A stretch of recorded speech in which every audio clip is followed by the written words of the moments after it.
दोस्तों 18 अप्रैल 2024 हुबली कर्नाटका में रहने वाली 22 साल की नेहा हिरेमठ 2 महीने बाद टाइफाइड से ठीक होकर अपने कॉलेज जाती है अपने एग्जाम्स के लिए। जिसके बाद उसकी मदर नेहा को कॉलेज से पिकअप करने वाली थी, बट ऐसा क्या होता है कि नेहा कॉलेज से कभी वापस बाहर ही नहीं आती है जिंदा। आखिर किसने उसको मारा और क्या है ये पूरा केस, चलिए इस चीज को डिस्कस करते हैं। बट वीडियो स्टार्ट करने से पहले मैं बताना चाहूँगा ये कंटेंट एक मैच्योर ऑडियंस के लिए। सो अगर आपकी एज 18 ईयर से कम है तो इस वीडियो को अभी बंद कर दीजिए, अदरवाइज आप कंटिन्यू कर सकते हैं। सो दोस्तों 22 साल की नेहा हिरेमठ हुबली कर्नाटका में रहती थी और उसके पिताजी का नाम था निरंजन हिरेमठ और वो एक पॉलिटिकल पार्टी में कार्यकर्ता थे और उसकी मदर थी और एक था छोटा भाई। सो फैमिली में बहुत ज़्यादा प्यार था।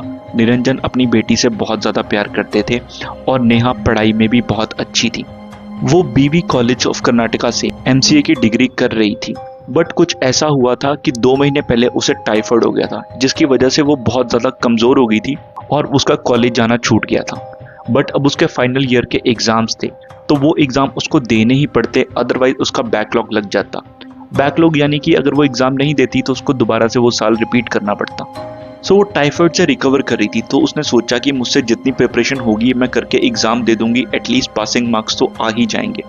सो उसकी फैमिली ने भी उसको फुल सपोर्ट किया और वो 18 अप्रैल 2024 को एग्ज़ाम्स देने अपने कॉलेज गई। ये बात तय हुई थी कि एग्ज़ाम्स के बाद उसकी मदर नेहा को कॉलेज से पिक कर लेगी जब एग्ज़ाम्स का ख़त्म होगा।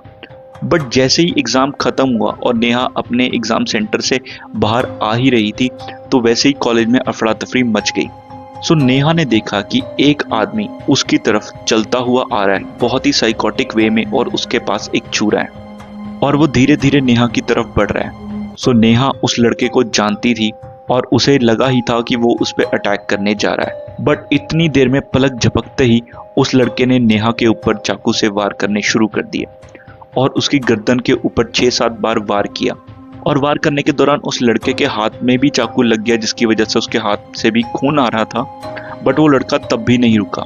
लोग इसको देखकर इतना डर गए बट किसी ने उसके पास जाने की और नेहा को बचाने की हिम्मत नहीं की और वो लड़का नेहा को मारकर वहां से भागने की ट्राई करने लगा। बट कॉलेज वालों ने हिम्मत दिखाई और उस लड़के को पकड़ लिया और पुलिस के हवाले कर दिया और नेहा को भी हॉस्पिटल ले जाया गया। बट हॉस्पिटल जाने से पहले ही उसने दम तोड़ दिया।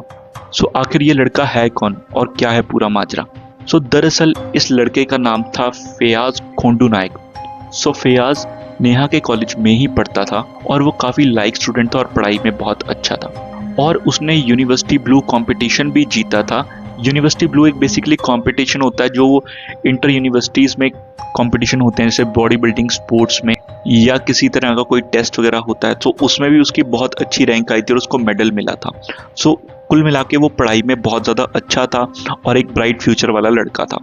और उसके माँ बाप यानी कि मुमताज़ और बाबू राव जुबानी दोनों में डिवोर्स हो चुका था और दोनों अलग अलग रहते थे। सो इस इंसिडेंट के बाद फयाज की मदर को उनके किसी रिलेटिव का फ़ोन आया कि आपके बेटे की इमेज न्यूज़ चैनल पे फ्लैश हो रही है।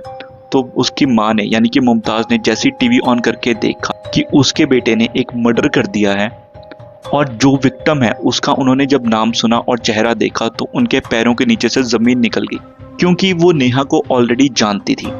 सो मुमताज़ ने पुलिस को बताया कि फयाज और नेहा काफ़ी समय से एक साथ रिलेशनशिप में थे और दोनों एक दूसरे से प्यार करते थे और इस चीज़ के बारे में फयाज ने अपनी माँ मुमताज़ को भी बताया था। बट मुमताज़ ने फयाज को यही समझाया था कि तुम पहले पढ़ लिख कर अपना फ्यूचर सिक्योर कर लो और एक अच्छी नौकरी ले लो, उसके बाद तुम इस लड़की से शादी करना। फयाज की माँ को यह यकीन ही नहीं हुआ कि उसका बेटा ऐसा कुछ कर सकता है। दरअसल अब टाइम में कुछ पीछे चलते हैं। सो तकरीबन 6 महीने पहले फयाज बहुत ज़्यादा मेंटली परेशान रहने लगा, जिसकी वजह से वो ना अपनी पढ़ाई में कंसंट्रेट कर पा रहा था, ना अपनी बॉडी बिल्डिंग में, ना किसी और एक्टिविटी में। और 6 महीने पहले जो उसके एग्ज़ाम्स हुए थे उसमें भी फयाज फेल हो चुका था और उसे समझ नहीं आ रहा था कि अपनी लाइफ में क्या करना है क्या नहीं करना है। सो उसने बहुत ही एक बोल्ड डिसीजन लिया कि वो उसने कॉलेज ड्रॉप आउट कर दिया। उसके बाद उसने कॉलेज जाना बंद कर दिया, पूरा दिन घर पे रहता था और बहुत ज़्यादा परेशान और मेंटली फ्रस्ट्रेटेड रहता था।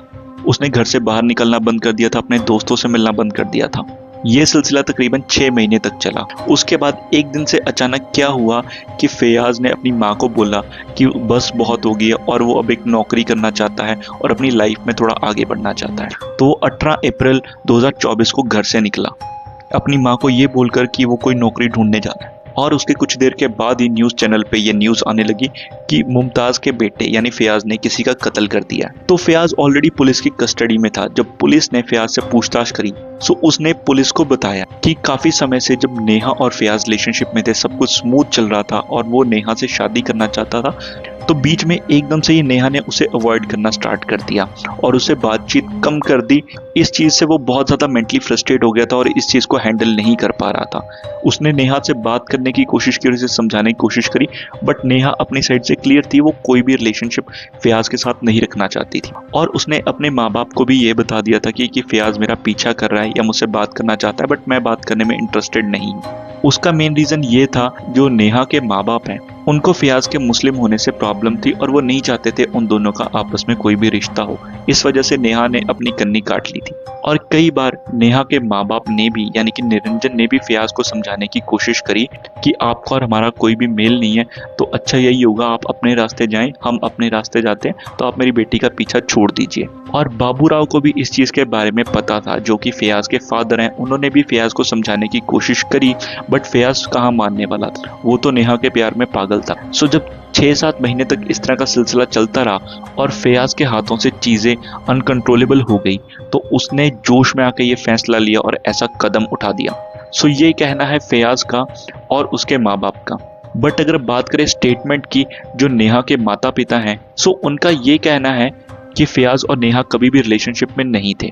दरअसल फैयाज नेहा के पीछे पड़ा हुआ था 6 महीने से और उसे बार बार अप्रोच कर रहा था रिलेशनशिप में आने के लिए, बट नेहा को वो पसंद नहीं था, इसलिए वो बार बार अवॉइड करती थी और उसने अपने माँ बाप को भी इस चीज़ के बारे में बताया था। पर दोस्तों सच क्या है ये अभी तक सामने नहीं आया है। और जब ये केस हुआ उसके बाद पॉलिटिकल पार्टीज ने इसको एक लव जिहाद का एंगल देकर अपने पॉलिटिकल गेम खेलनी उसके अराउंड शुरू कर दी। आई मीन ये इतना डिसहार्टनिंग है कि किसी माँ बाप की बच्ची मर गई है, उसका मर्डर हुआ है, बजाय उसको इंसाफ दिलाने के लोग उसके अराउंड पॉलिटिकल गेम खेल रहे हैं। तो आई मीन आज की डेट में ह्यूमैनिटी का तो कोई नामो निशान रह ही नहीं गया।